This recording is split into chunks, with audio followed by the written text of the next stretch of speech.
Nang mga sandaling ito, naghahanda na si Haring Balaw sa pagdating ng mga nilalang.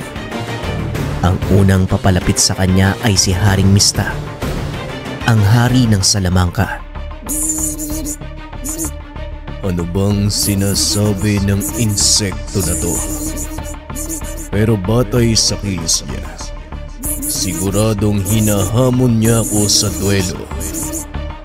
Pwes, hindi kita uurungan!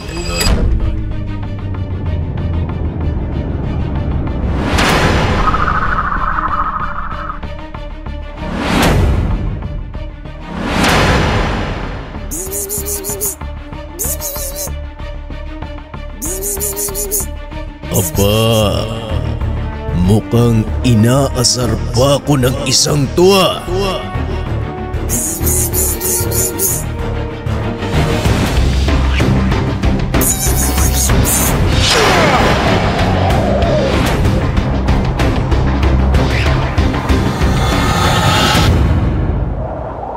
Huh?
Sandali lang, Haring Balaw. Hayaan mo kaming magpaliwanag. Magpaliwanag? Malinaw ang dahilan kung bakit kayo nandito. Sabay-sabay kayong susugod dahil hindi umubra ang mga wakwak.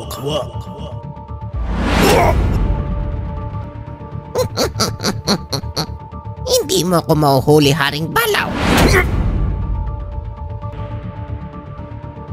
Makulit kang bubwit nga.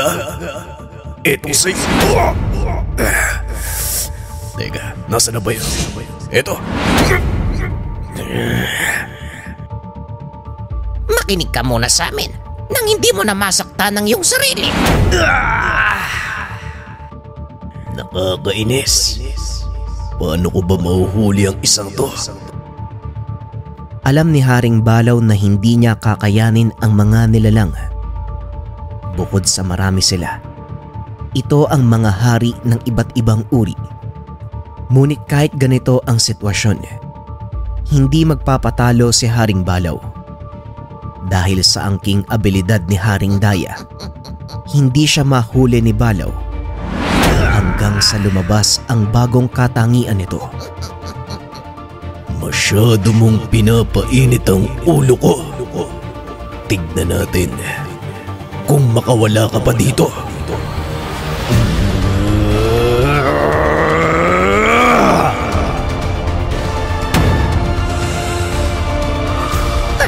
Aray ko! Napapaso ako! Ang init! Ang init! Pinahirapan mo ko, Daya. Ang hari ng mga duwende, ang hari ng mga lihim, ang dapat sa'yo, tirisin.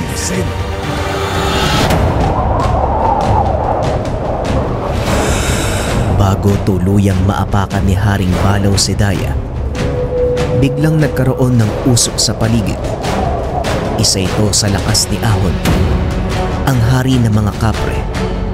Ang tawag sa katangiang ito, ang usok ng sabulag. Hindi kami naparito, Haring Balaw, upang makipaglaban. Nandito kami dahil kailangan namin ng tulong. Mag-usap tayo, Haring Balaw.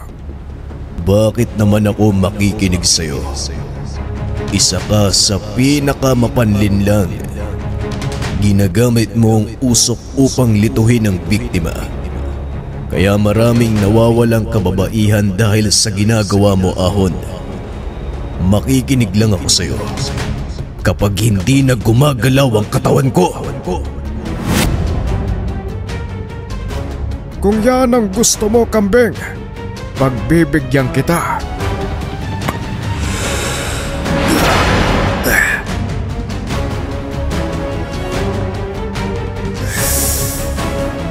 Nasusunog ang balat ko.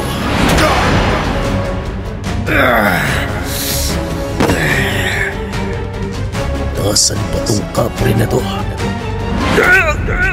Isa rin sa mga katangian ni Haring Ahon, kaya nitong lumikha ng apoy, o mas kilala sa katawagan na apoy ni Lalahon.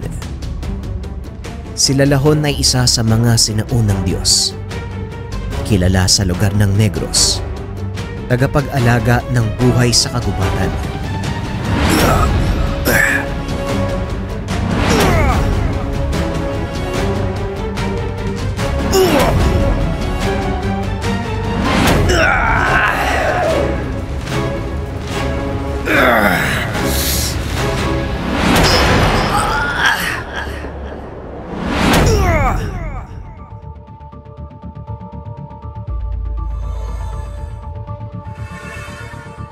Binalaan kita, Balaw, pero hindi ka nakinig. Ngayon matutusta ka at gagawin ka naming pagkain. Mapdi ang bawat atake ni Ahon. Pwes, hindi niyo ako mapapatay sa lugar na ito. Kahit magtulong-tulong pa kayo.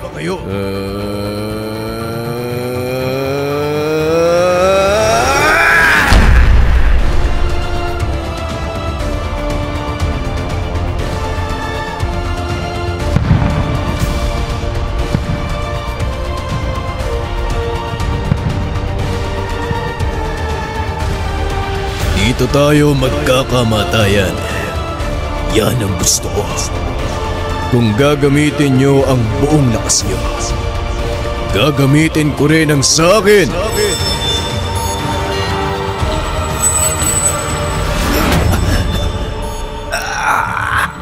Aray. Napakainit ng selyo. Anong ginagawa mo, Lando? Makinig ka sa kanila, Balaw. Hindi sila makaaway.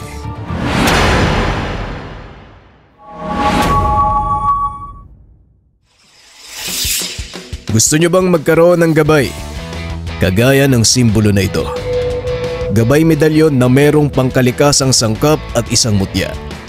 Nasa comment section ng link kung interesado ka mag-order.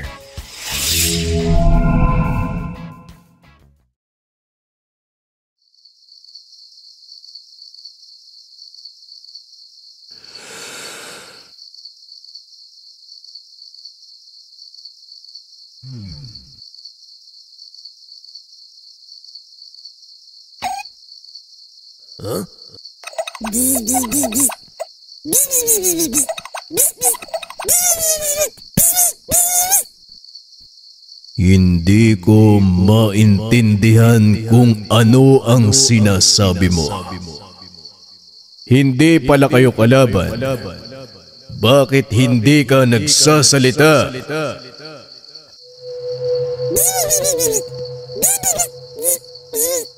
Kanina pa ako nagpapaliwanag. Hindi ka nakikinig. Bigla mo kong sinuntok. Tignan mo ang nangyari sa maganda kong muka.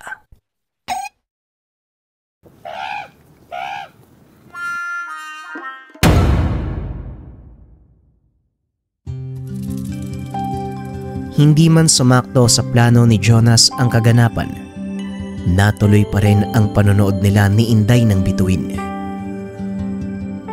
Pasensya ka na, Inday, ha. Nasira yung plano natin na manood ng bituin sa gubat. Ang dami naman kasing panggulo eh. Pero alam mo, huwag kang mag-alala. Kahit anong klaseng halimaw pa yung lumabas, hindi ko hahayaan na masaktan ka nila. Pangako, lahat gagawin ko, maprotektahan ka lang.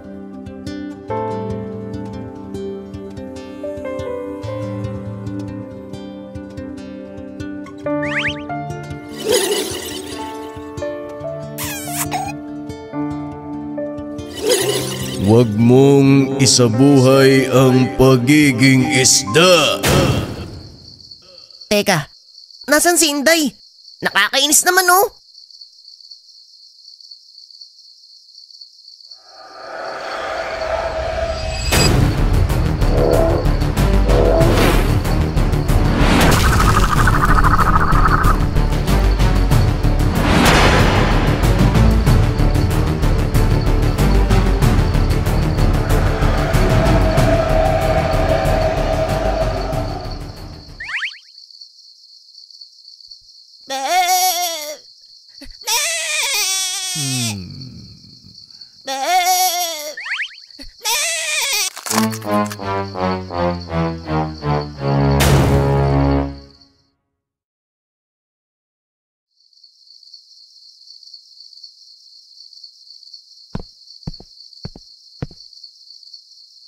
Oh, anong nangyari sa mukha mo?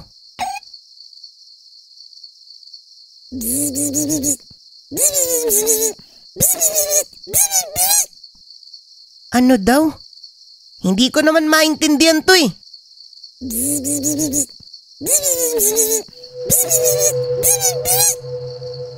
Kasalanan nyo tong dalawa. Kayong dalawa ng gabay mo ay masyadong mainitin ang ulo. Dapat sa inyo, pinag-uuntog. Pasensya ka na. Bigla-bigla ka na lang kasing sumusulpot eh. At saka, ano bang kailangan nyo? Bakit ba magkakasama kayong lahat? May problema sa lahat ng palasyo ng mga hari. Ang mga bulaklak, pananim, puno, maging ang tubig namin ay nasisira. Iisa lamang ang ibig sabihin nito. Nangyari na ito matagal na panahon na ang nakakalipas. Magmula nang magalit ang reyna ng mga diwata.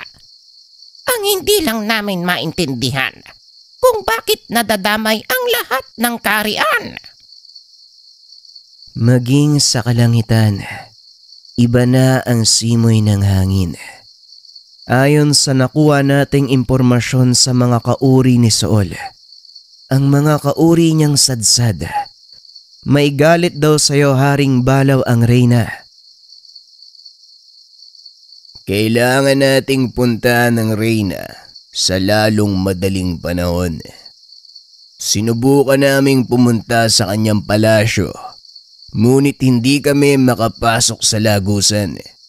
Kaya mas makakabuti siguro kung sasama ka sa amin, Haring Balaw. Galit ang reyna sa akin. Batay sa natatandaan ko ay nagkaroon pa tayo ng sumpaan. Anong nangyari sa kanya? Kung merong malaking problema na nagaganap sa lahat ng kaharian, kailangan nga nating kausapin ng reyna tungkol dito. Hindi magtatagal, madadamay ang mundo ng mga tao. Pero teka, paano ba tayo pupunta sa palasyo? Di ba nga hindi kayo makapasok sa lagusan?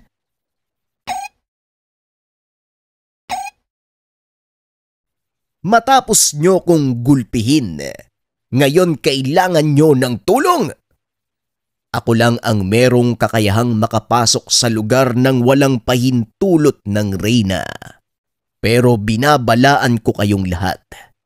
Kapag walang pahintulot sa reyna, lahat ng nilalang na makikita natin ay hindi magdadalawang isip na patayin tayo. Bueno, kung handa na kayo, bubuksan ko na ang lagusan!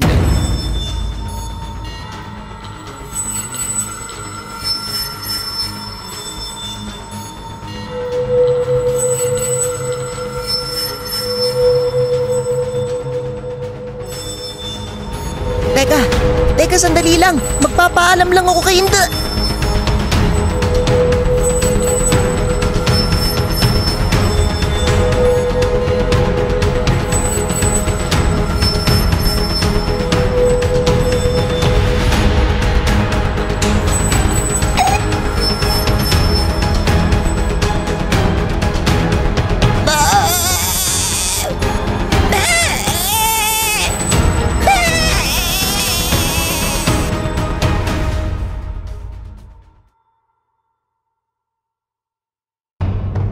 Naglakbay ang mga hari sa palasyo ng reyna.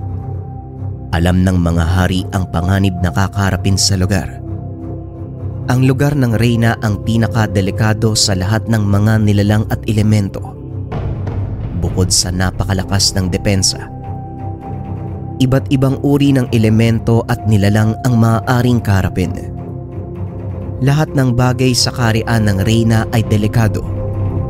Ultimo maliliit na insekto, maaaring mapatayang tao, nilalang, o kahit mga hari ay hindi makakaligtas.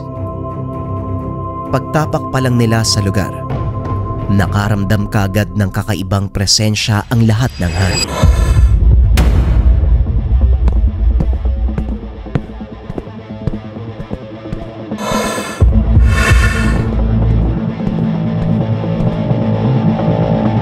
Maganda kayong lahat. Huwag kayong magdadalawang isip na patayin kung ano man ang makita nyo.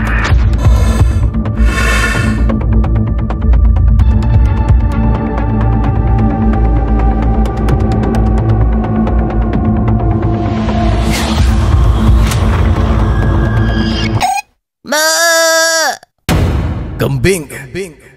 Anong ginagawa ng kambing dito? At saka bakit ganyan yung mukha niyan? Nakakatakot yung itsura niya, oh.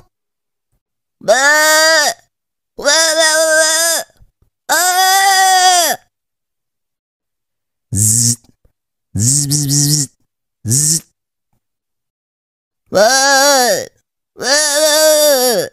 Huh? Hoy, kayong dalawa. Ano bang pinag-uusapan nyo?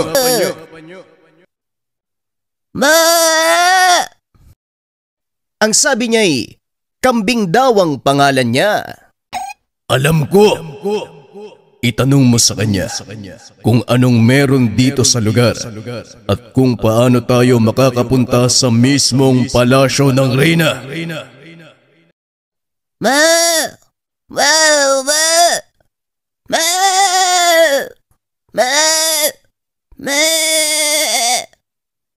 Oh, anong sabi niya, Haring Mista? Hindi niya daw alam. Akin na yung kambing na yan. Papatayin ko yan. Ang daming sinabi. Hindi naman pala alam. Itutusok ko yan dito sa palaso.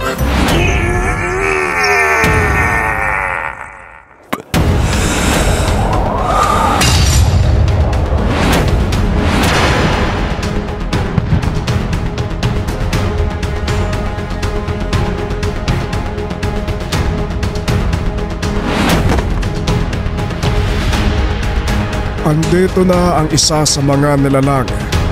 Kumanda kayong lahat dahil magsisimula na ang laban.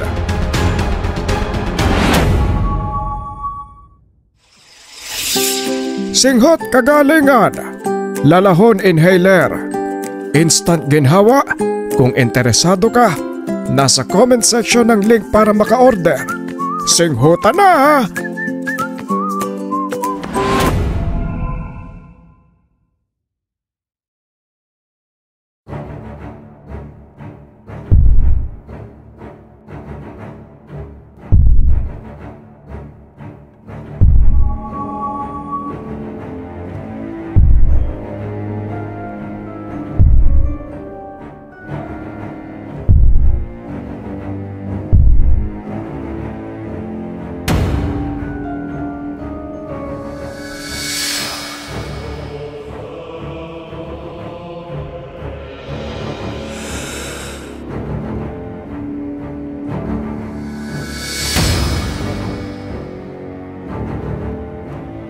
Ako na ang bahala sa isang to.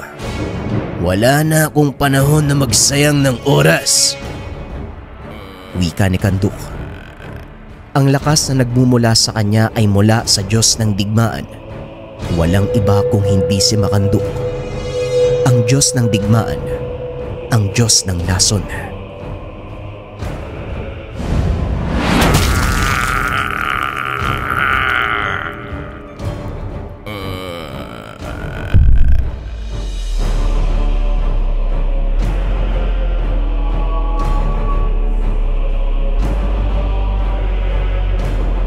Mahinang uri. Hindi naman pala ganong kalakas ang mga nilalang dito.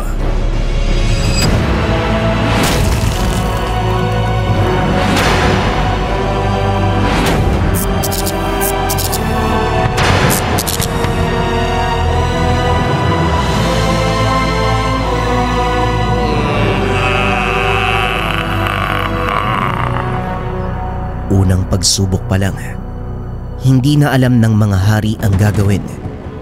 Ilang sandali pa, muling nagpamalas ang kakaibang katangian ni Haring Balaw. Maging ang lahat ng mga hari ay nagulat. Nanatiling kalmado si Haring Balaw. Inoobserbahan lang ang buong paligid, maging ang pagkilos ng higanting puno. Anong problema, Haring Balaw? Natatakot ka ba? Manahimik ka. Nag-iisip ako.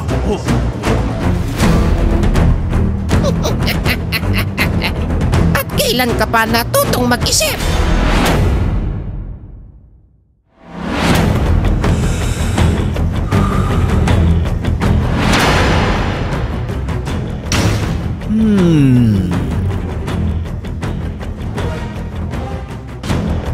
Ahon, Kanduk, Kaptan, at ikaw, Mista.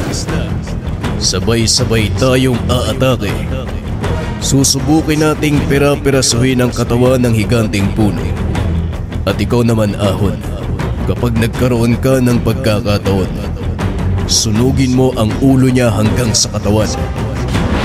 At ikaw naman, Daya, hari ng mga duwende. Manood ka lang kung paanong makipaglaban ng mga malalakas na hari. Gulat na gulat ang lahat ng hari sa ipinapakita ni Haring Balaw. Napakatalas ng isipan nito. Kaya naman walang pagdadalawang isip nilang sinunod ang plano. Nakakatuwa ka, Haring Balaw. O sige, ipakita niyo ang galing niyo.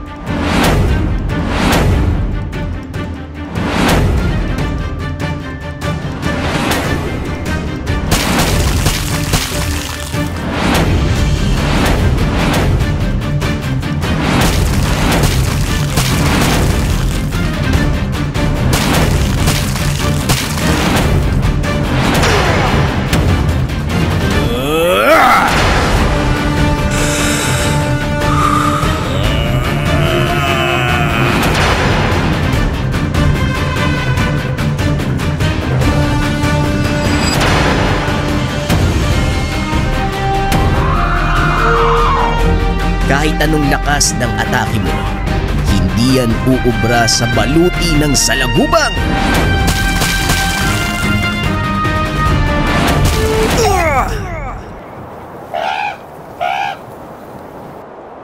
Hoy, umayos ka.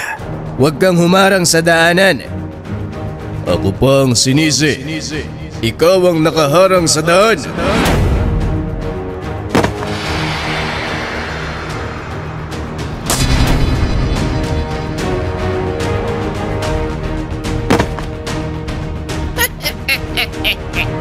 Sinong mahina balaw?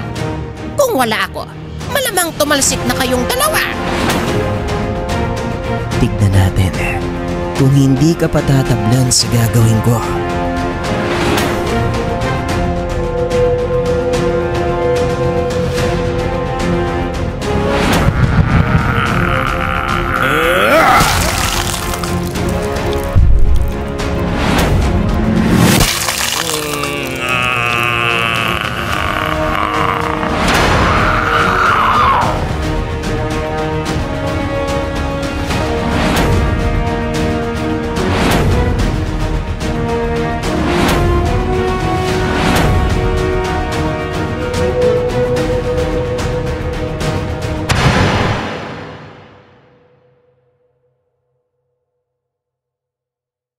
Pinabati kita, Haring Balaw. Kakaiba ang pinakita mong katangian sa laban.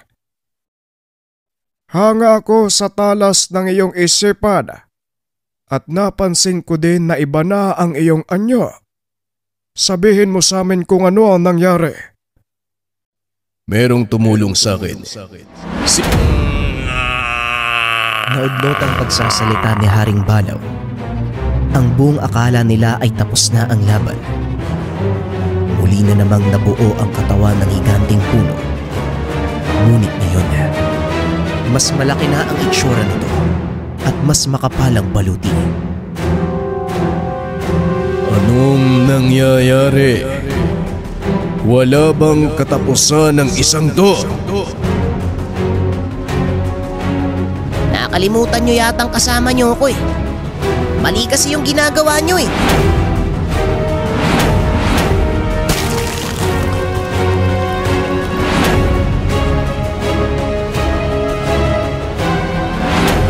Simple lang ang gagawin. Hanapin nyo lang kung nasaan ang puso niya. Yun lang ang paraan para mapatigil ang nilalang.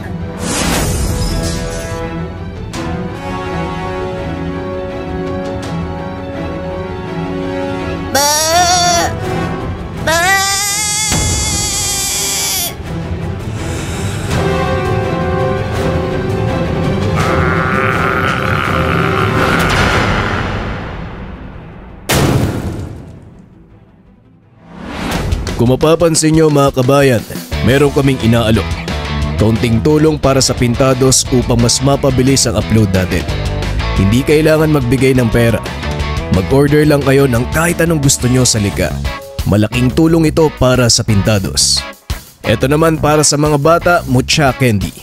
Tignan nyo yung itsura. Meron pang nakaukit na mukha ng kalabaw sa candy.